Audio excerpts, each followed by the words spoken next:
শেখ মুজিবুর জাতির পিতা নয়, নবী ইব্রাহিম জাতির পিতা হয়। নবী ইব্রাহিম জাতির পিতা হয়। কোরআনেতে আল্লাহ বলেন জাতির পিতা ইব্রাহিম, মুসলিম এই নামটা দিলেন জাতির পিতা ইব্রাহিম। কোরআনেতে আল্লাহ বলেন জাতির পিতা ইব্রাহিম, মুসলিম এই নামটা দিলেন জাতির পিতা ইব্রাহিম। আল্লাহর মনোনীত সারা, আল্লাহর মনোনীত সারা কেমনে জাতির পিতা হয়, কেমনে জাতির পিতা হয়।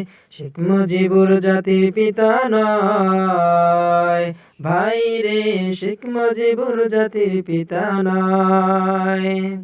শেখ মুজিবুর জাতির পিতা নয়, নবী ইব্রাহিম জাতির পিতা হয়। নবী ইব্রাহিম জাতির পিতা হয়।